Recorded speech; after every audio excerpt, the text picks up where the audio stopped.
Agency owners, we have a little bit of a different video here today. We're gonna be making a video on what I do as a 7-figure agency owner every single day. So just to be clear and totally transparent here, I'm in between that $1 and $2 million per year mark. So I've got a few hundred clients, got a couple hundred agency owners in the partner program.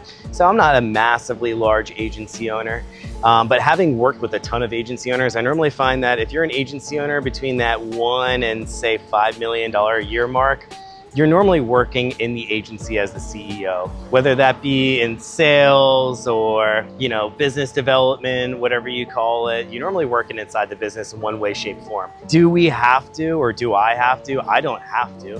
I could hire someone to go do exactly what I do, but in order for you to be able to have the most amount of control in growing your business, especially at these beginning stages, I normally recommend working in the business. I find it more effective for me to work in the business. So what do I do while working in the business for 8 hours a day, 4.5 days a week? Is I start every weekday with a call with the team. At 9:15 in the morning, we all meet on Zoom.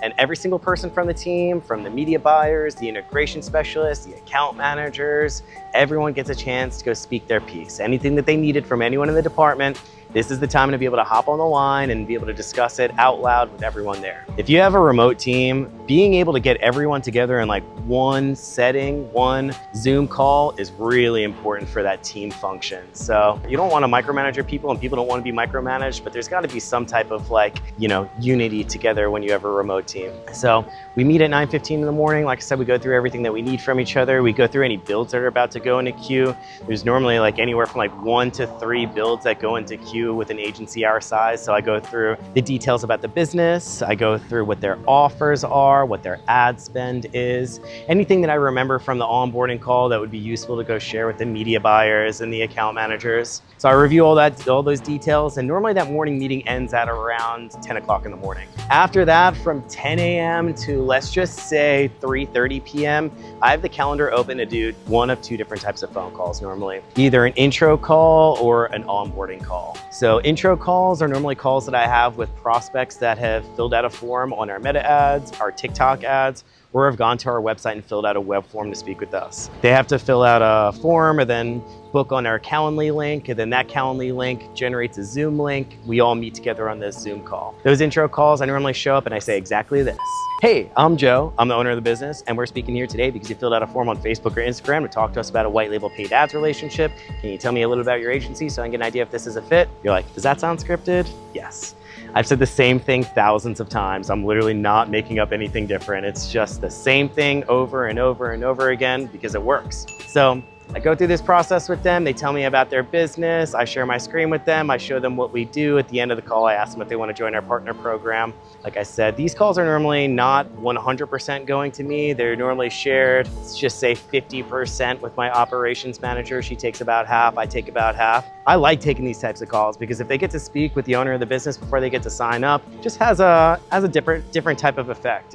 I don't want to bottleneck the business, and my operations manager, she closes deals. She is excellent at what she does. I'm not any better than she is at this. She might actually be better than me at this. But just being able to go split that responsibility makes it really, really, really helpful because she's been with the business for years. So she could say it just like I could say it and get the same type of close rate. So anyway, Nat and I will take these intro calls, and then the other type of call is the onboarding call. So these are calls with clients that have already paid. They just need to get serviced. So their first step, and this is my favorite type of meeting, this is where I really feel like I add the most amount of value to my customers, is doing the onboarding with them. It's meeting with them after they signed up to go through the onboarding form, get all the details that we need to start building out some ads for them, taking screen control, getting access to their accounts. And during this call, I'm doing a few things, right?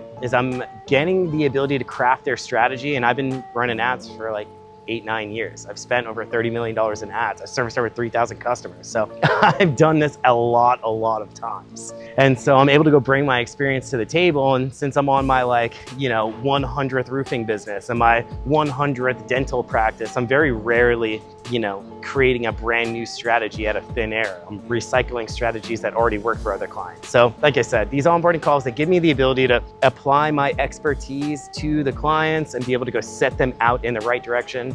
Like I said, am I the only person that could do this? Absolutely not. There are multiple members of my team that could onboard clients. It's just something that I like to do inside the business. It's something that, like I said, I feel like I could add a lot of value to the clients while doing that, because I've got a lot of experience doing it. And yeah, like I said, it's just something that I enjoy doing. So intro calls, onboarding calls, I'm normally stacked pretty much back to back to back until about 3:30 p.m. And then normally towards the end of the day, that's when 3:30 p.m. my blocks stop. That's when I can go through and go catch up with any of the emails that I have coming through. I get anywhere from like 50 to 100 emails a day. So being able to catch up with some of those require me to go reply to them. Some of them don't. Some of them I could forward to other members of the team and they could take care of them, but can't get away without making sure that every client is replied to. You got to focus on your existing clientele before you could prioritize getting new clients. So yeah, making sure that's all situated. 2 days a week, I film. That's how you see some of these videos. I upload every week, been uploading every week for almost a year. Shout out Jalen behind the camera. I'm gonna go tag his information. If you're here in West Palm Beach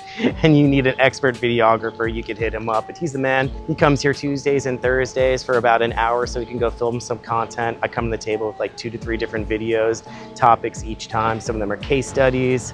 Some of them are videos just like this, like a day in the life, or different tidbits of information that I wish I knew when I first started this business, because it would have saved me a lot of time. So just trying to value pack info to the client a couple days a week.